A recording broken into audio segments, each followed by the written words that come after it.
proyek kami yang berjudul uji hipotesis menggunakan uji tes, studi kasus, analisis pengaruh waktu belajar mahasiswa. Kami terdiri dari 3 orang, yaitu Amelia sebagai ketua, Dastirian Trianto dan Darnawati Juliandini. Dan lanjut ke pembahasan. Yang pertama, jadi saya akan menjelaskan dari apa itu hipotesis ya. Hipotesis terlebih dahulu. Hipotesis dalam metode statistik untuk menentukan apakah hipotesis tentang parameter populasi dapat diterima atau ditolak berdasarkan data sampel. Hipotesis biasanya digunakan untuk menjawab pertanyaan, penelitian atau menguji asumsi tertentu tentang fenomena yang sedang dipelajari. Hipotesis dirumuskan sebelum data dikumpulkan dan dianalisis. Tujuan utamanya itu untuk memberikan arah dalam penelitian serta memungkinkan kesimpulan yang dapat diuji secara signifikan. Langkah-langkah menggunakan hipotesis yang pertama, merumuskan hipotesisnya HO dan HI-nya, terus juga menentukan tingkat signifikannya yaitu 5%, mengumpulkan data dan menghitung uji statistik. Kebetulan kami mendapatkan uji T, lalu menentukan p-value, probabilitas, lalu keputusan jika p-value-nya lebih besar dari A. Apa itu uji T? Metode statistik yang digunakan untuk menguji apakah terdapat perbedaan signifikan antara dua kelompok atau populasi. Uji tes mengasumsikan bahwa data yang diuji memiliki distribusi normal atau mendekati normal dan memiliki varian yang sama.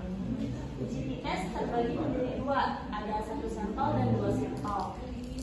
Tujuannya juga untuk menguji seberapa jauh pengaruh atau variabel independen terhadap variabel dependen dengan menganggap variabel independen lainnya konstan.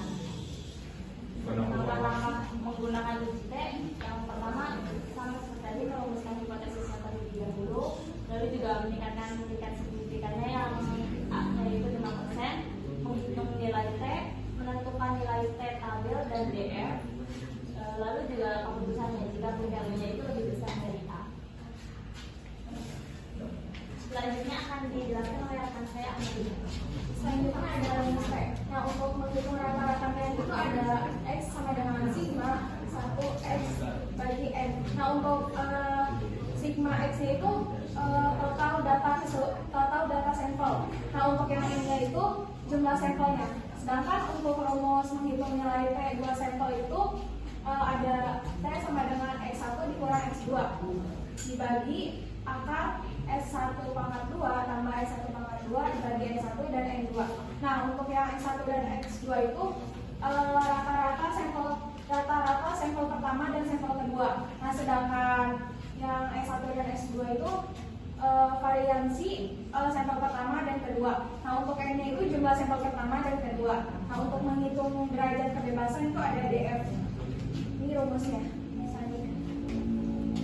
Nah, untuk menghitung standar deviasi yaitu ada S akar sigma XI sama dengan X pangkat 2 dibagi N kurang 1. Nah, untuk X itu rata-rata XI-nya, sedangkan X-nya itu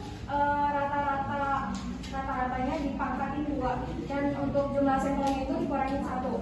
Nah, untuk menghitung nilai T satu sampel itu ada X dikurangi dibagi S akar N. Nah, untuk uji hipotesis menggunakan uji T ini, untuk studi kasus uji T satu sampel ini yaitu seorang dosen ingin mengetahui apakah rata-rata